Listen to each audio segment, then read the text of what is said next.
Are you stuck in a cycle of endless overthinking, constantly questioning every decision, replaying conversations, and stressing about what could go wrong? Well, let me tell you something. You're not just overthinking, you're ruining your life. And if you're tired of living in this mental prison, constantly paralyzed by doubt and fear, then you need to hear this. This video isn't about sugarcoating things or offering some shallow advice. It's about revealing the hard truth, how your overthinking is quietly sabotaging your happiness, your success, and your peace of mind. I'm going to walk you through the 7 undeniable signs that your mind is working against you and why it's time to break free before it's too late. This is the wake-up call you've been waiting for, and by the end of this video, you'll have the tools you need to stop overthinking in its tracks. Trust me, you'll want to stick around for this. Let's dive in. Number 1. Burn the bridge to perfection. Let me start by saying something bold. Perfection is a myth, and it's ruining your life. Yeah, I know, that probably made some of you bristle. You're thinking, but striving for perfection is what gets things done right. Trust me, I hear you. But here's the uncomfortable truth. Perfection isn't about doing your best. It's about fear. Fear of being judged, fear of failing, fear of not being enough. And that fear, it's holding you back. We've all been there.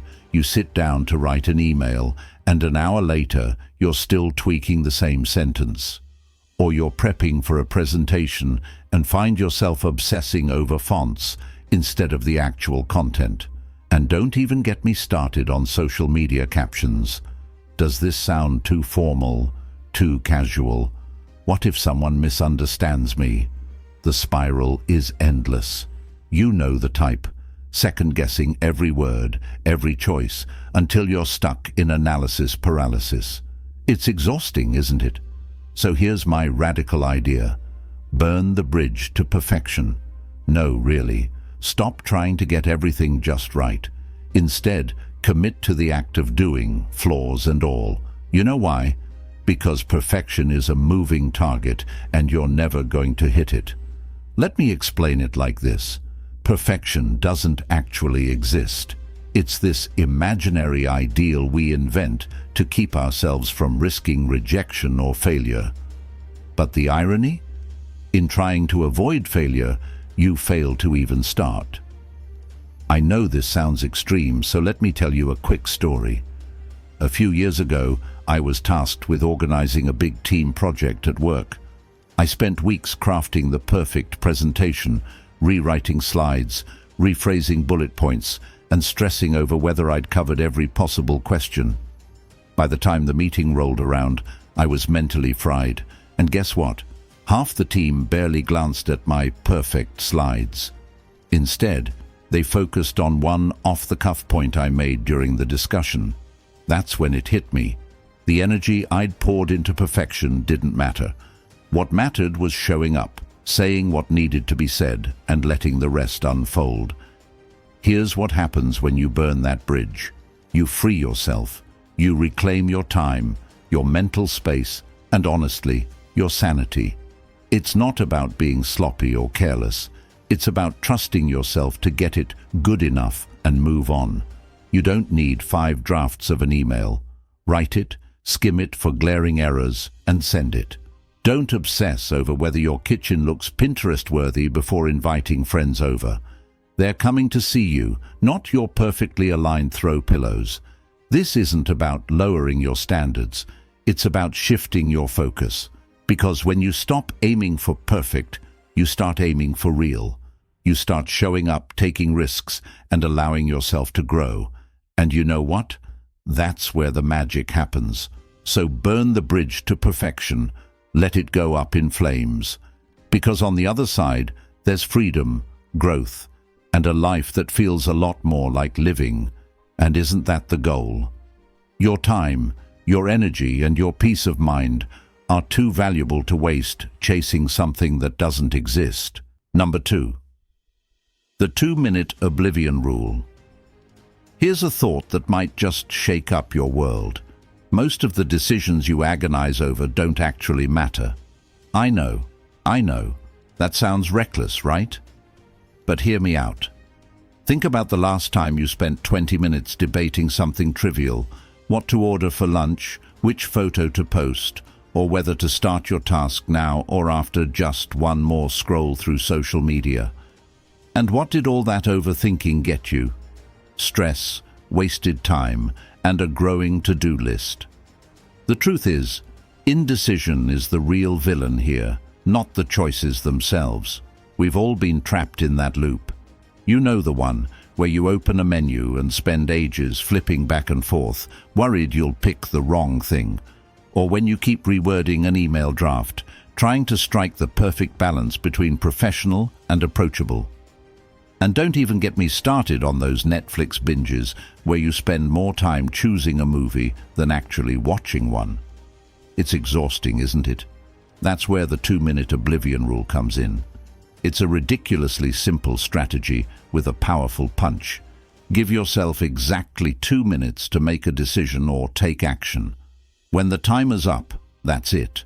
No rethinking, no backtracking. You commit and move forward. Oblivion? It's about choosing to let the what-ifs fade into irrelevance where they belong. Why 2 minutes? Because it's just enough time to weigh your options without falling into the rabbit hole of doubt. I know this might sound impulsive, even risky, but think about it. How many times have you spent an hour deciding something minor, only to realize later it didn't matter as much as you thought?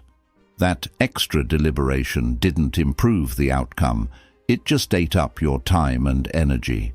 By forcing yourself to decide in 2 minutes, you train your brain to trust your instincts and prioritize action over hesitation. Let me share a quick example from my own life. A while back, I had a report to submit at work.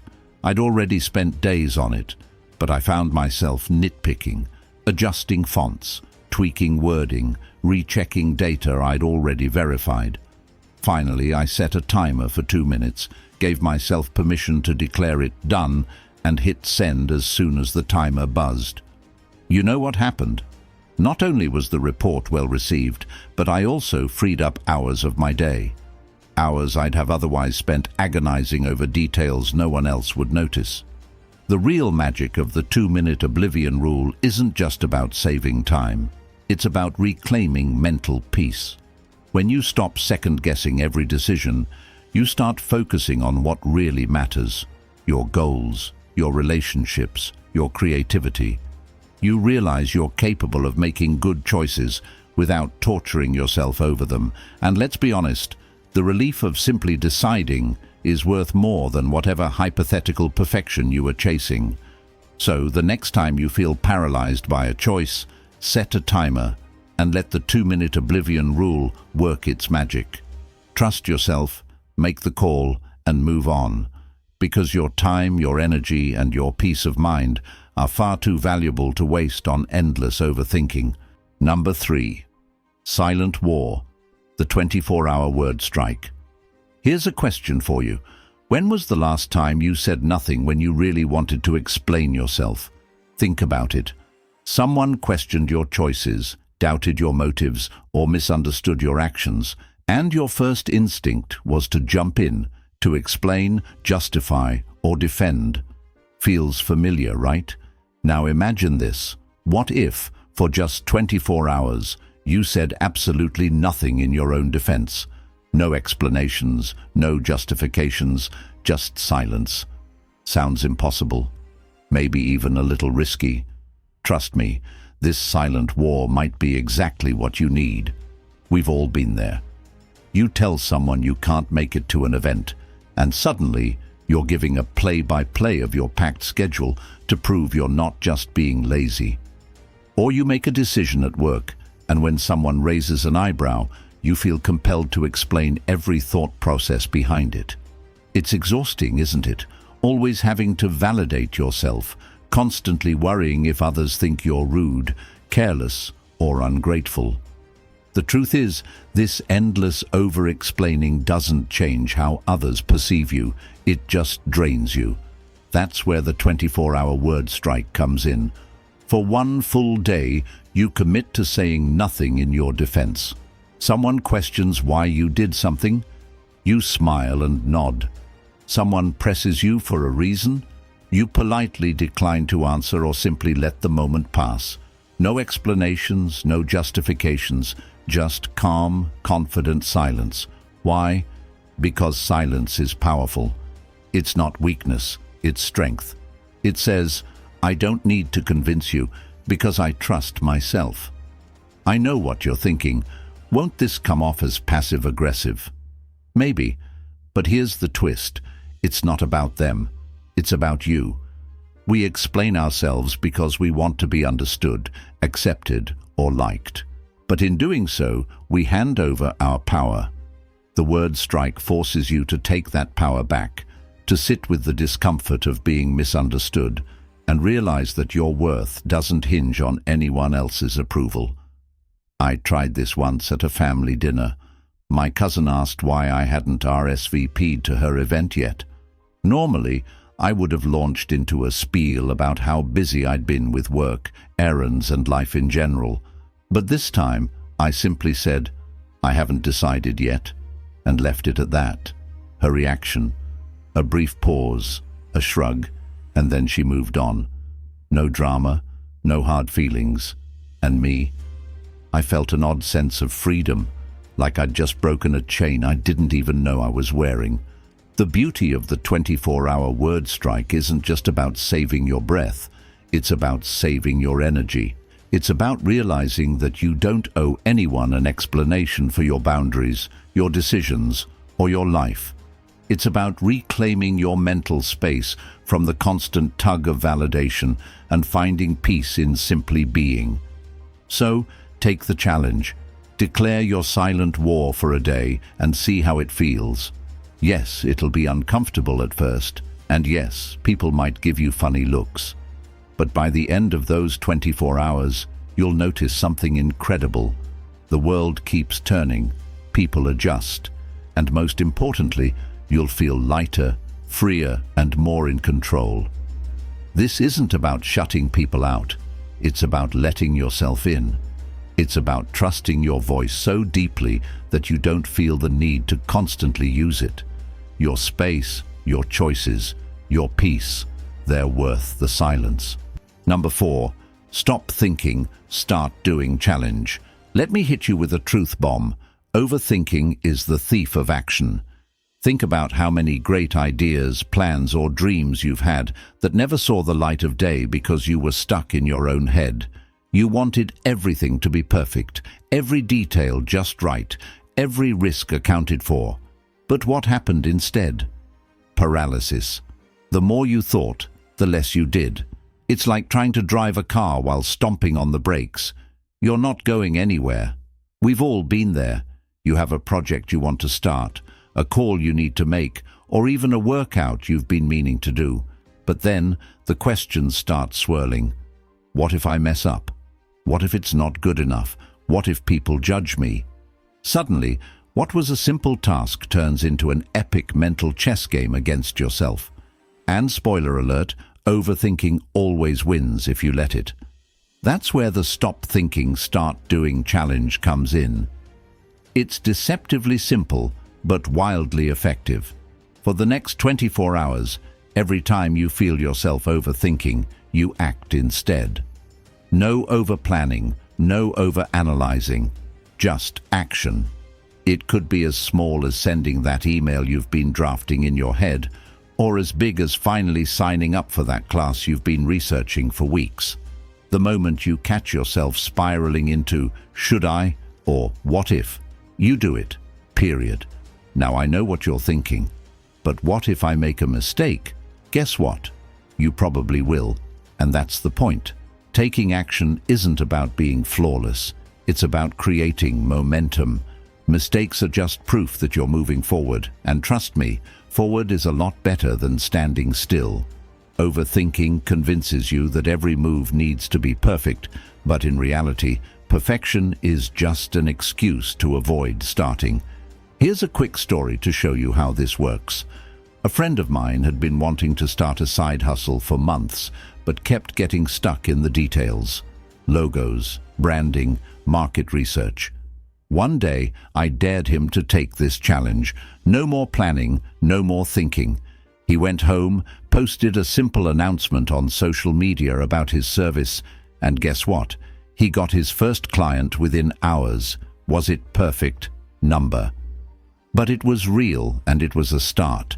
That one action snowballed into momentum he never would have gained by sitting and thinking. The beauty of this challenge is how freeing it feels. It's like giving yourself permission to bypass the mental roadblocks and just do. You'll feel lighter, braver, and surprisingly productive. And the best part, the more you do, the less power overthinking has.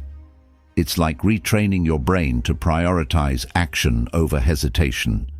So here's your challenge. For the next 24 hours, whenever you find yourself overthinking, stop mid-thought and take one small action instead. Send the message, make the call, hit publish. Take the step, however imperfect it might feel.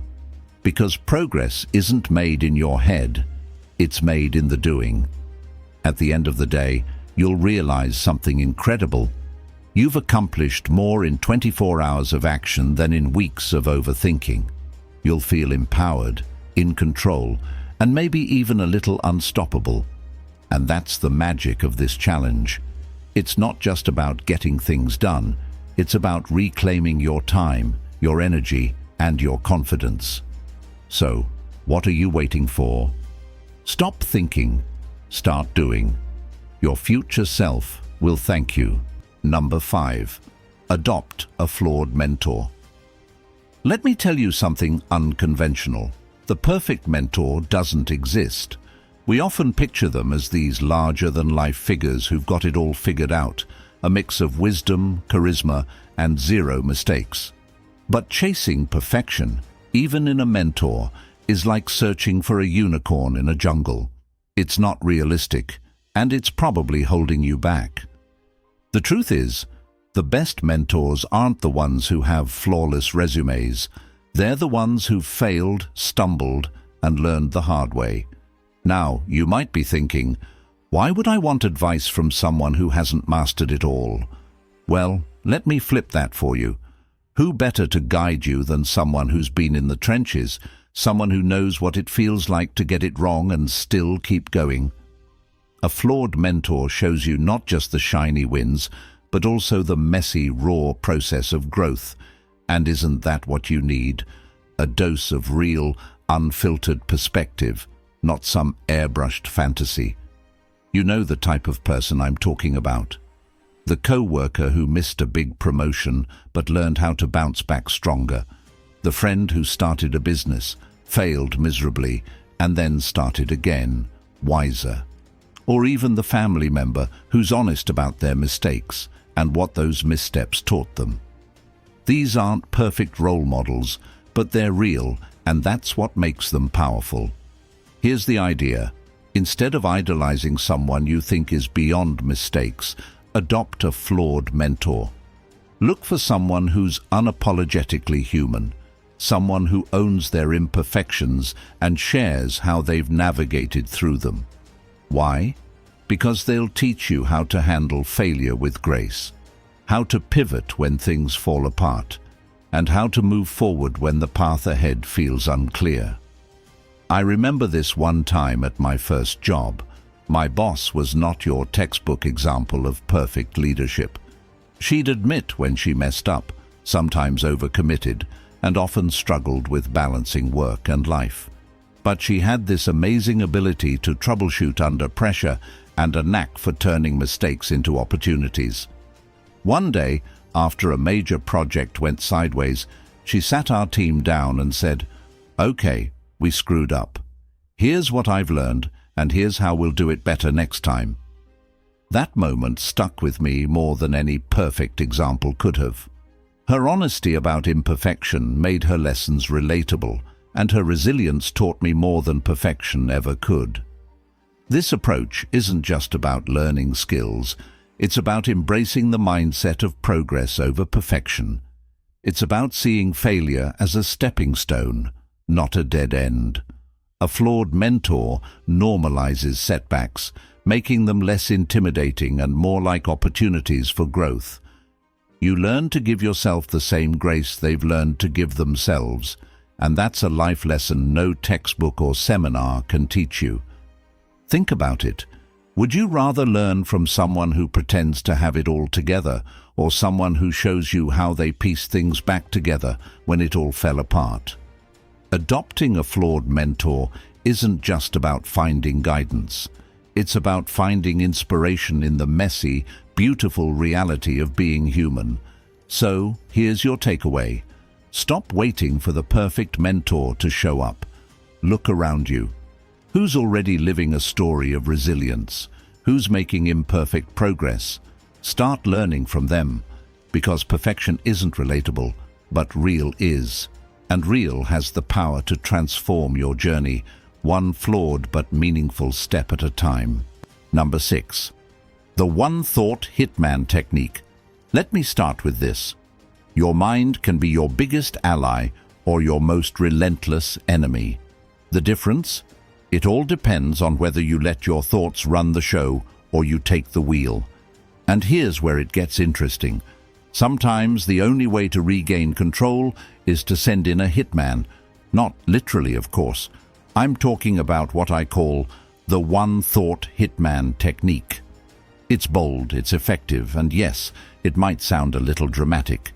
But trust me, it works. We've all been there.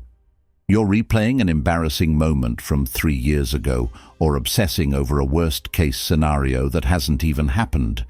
Your brain's acting like a DJ stuck on the anxiety remix, and no matter how hard you try, you can't turn it off. It's frustrating, exhausting, and let's be honest, it's not exactly productive. But what if you could take out those intrusive thoughts with one clean, deliberate shot? Here's how it works. The next time your mind starts spiraling, instead of trying to wrestle with every little thought, you choose one.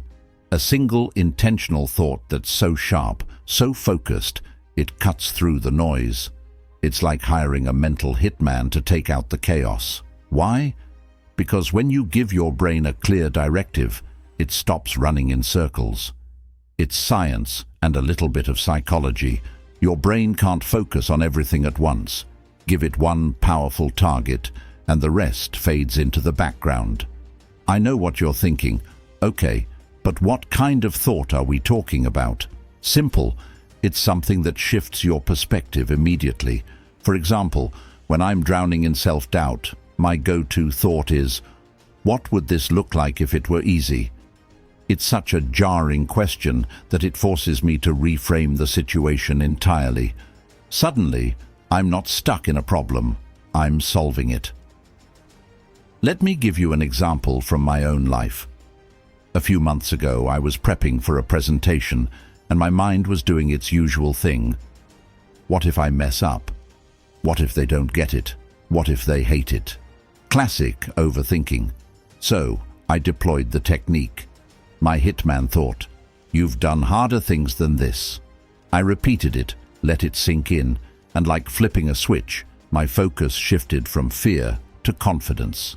I'd survived tougher challenges, and this was just another step forward. This technique isn't about suppressing your thoughts or pretending everything's fine. It's about reclaiming your mental real estate. It's about choosing one empowering idea to replace the dozens of unhelpful ones. And over time, you'll notice something amazing. Your brain starts to build a habit of clarity. Instead of defaulting to panic or doubt, it learns to zero in on strength and solutions. Think of the one-thought hitman technique as your secret weapon. It's quick, effective, and always ready when you need it. The next time your mind starts spiraling, don't fight every thought. Just choose one thought with the power to clear the path forward. Because when you take control of your focus, you take control of your life. And isn't that the kind of power we're all after? Number 7, the failure binge experiment. Here's a question that might make you pause. What if failure wasn't something to fear, but something to pursue? I know, it sounds counterintuitive, maybe even reckless, but stick with me here because the failure binge experiment might just be the boldest, most liberating thing you ever try. Yes, I'm asking you to actively seek out failure, to binge on it like your favorite TV show. Why? Because it's the most effective way to break free from perfectionism and procrastination and actually get somewhere. You know the cycle. You set a goal and then the doubts creep in. What if I mess up? What if I'm not good enough? What if people judge me? So instead of trying, you tweak, you plan, you wait for the perfect moment. Spoiler alert, that moment never comes. And the worst part, you're stuck in the land of what could have been. But here's the twist. What if, instead of avoiding failure, you charged right into it? The failure binge experiment is simple. For a set period, let's say a week, you aim to fail as much as possible. Seriously, you try things you're scared of, take risks you've been avoiding, and dive headfirst into situations where the outcome is uncertain. The goal isn't success, it's failure. Why? Because failure is proof you're trying, you're learning, and you're growing.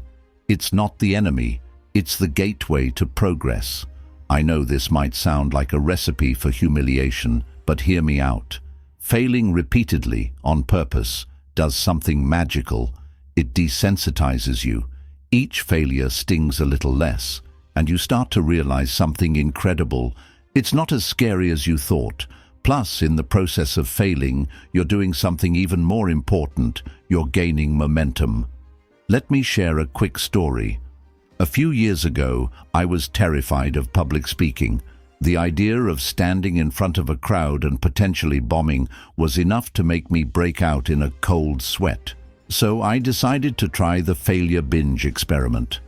I signed up for every speaking opportunity I could find.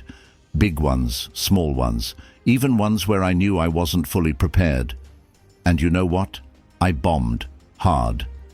My voice cracked, I lost my train of thought, and one time I even got heckled by an elderly man who told me I talked too fast. But here's the thing, each failure taught me something. By the end of the experiment, I wasn't just better at speaking, I was fearless. This experiment isn't about embracing failure for the sake of it. It's about redefining failure as a stepping stone rather than a roadblock. It's about flipping the script in your head that says, I can't mess up, and replacing it with, let's see what happens. And here's the bonus. When you aim to fail, you often stumble into unexpected successes. It's like failing your way up. The failure binge experiment is about freedom. Freedom from the paralyzing grip of perfectionism, from the fear of judgment, from the need to get it right on the first try. It's about realizing that failure isn't fatal. It's feedback. It's proof you're alive, you're trying, and you're brave enough to chase something that matters. So, here's your challenge. For the next 7 days, binge on failure. Go after things you'd normally avoid. Take risks that make you uncomfortable. Collect failures like badges of honor. And when you look back, I promise you'll see something incredible. Growth, resilience, and a whole new level of courage. Because failure isn't the end, it's just the beginning. Thank you so much for watching. I truly hope this video gave you some valuable insights and helped you recognize how overthinking might be affecting your life. If you found it helpful, don't forget to hit that like button and show your support. It really means a lot. Also, make sure to subscribe so you never miss out on more content like this that can help you take control of your thoughts and live a more peaceful, empowered life. If you know someone who's been caught in the cycle of overthinking, share this video with them. They'll thank you for it, and I'd love to hear your thoughts. Drop a comment below and share your own experiences with overthinking. How has it impacted your life, and what steps are you taking to break free? Remember, You are not your thoughts, and with the right tools and mindset, you have the power to stop the cycle and take charge of your life. Keep moving forward, keep growing, and until next time, you've got